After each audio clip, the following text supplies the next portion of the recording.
Many people, when they get deeper into their spiritual journey, want to know, how can I get closer to God? How can I understand God?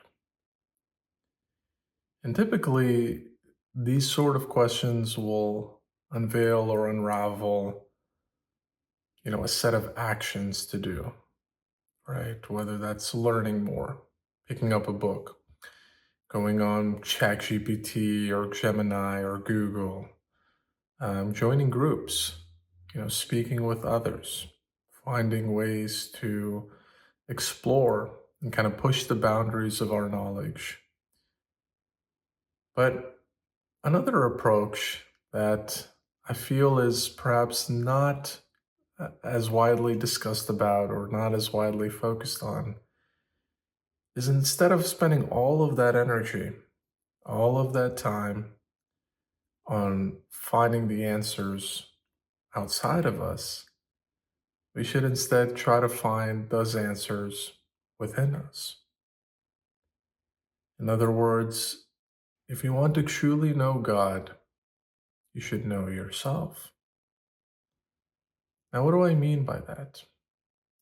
By knowing yourself, I'm not saying you should know what your deepest desires are, what your hobbies are. These things obviously we know already without even trying because they're us, right?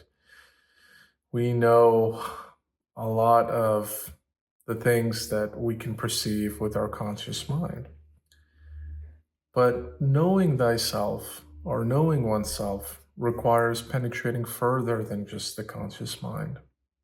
It requires tapping into the soul, tapping into the heart, something that cannot be understood by the mind in the first place. It really requires us untraining and unlearning everything we've ever learned. And it's only in the true midst of silence that we can actually listen to our heart, that we can actually listen to the wisdom of God and come to know God truly in the most deepest and intimate sense. So I want to extend this invitation for you. If you're at a point in your spiritual journey and you want to go further and you want to really connect with God, you feel like that's what your soul is yearning for. Well, in addition to everything else that you're doing, see if you can spend that time focusing inward. See if you can, in the words of the wise Sufi poets, polish the mirror of your heart. You see, our mirror, the soul, can sometimes be clouded. It can sometimes be covered by dust, covered by impurities, covered by imperfection. This doesn't mean that the heart or the soul is imperfect, but rather our mind is imperfect, right? The dust on the mirror can be symbolized by the thoughts in our mind. It's our thoughts, it's our ideas, it's the ego that clouds and distorts the truth. And therefore, we're never able to really see what that mirror is truly reflecting. But if we're able to, as in the words of the analogy, polish that mirror, polish the heart, remove all sorts of confusion, remove all sorts of envy, of hatred, of impatience, of intolerance, all these qualities that take us away from our true self, then we'll see what our real self really is. In other words, it's not a process of accumulating or adding, as knowledge seeking sometimes is. Rather, it's a process of removing, of extracting, of, taking that ice, that block of ice, and chiseling away all the parts that we don't need to reveal the ice sculpture that was already there.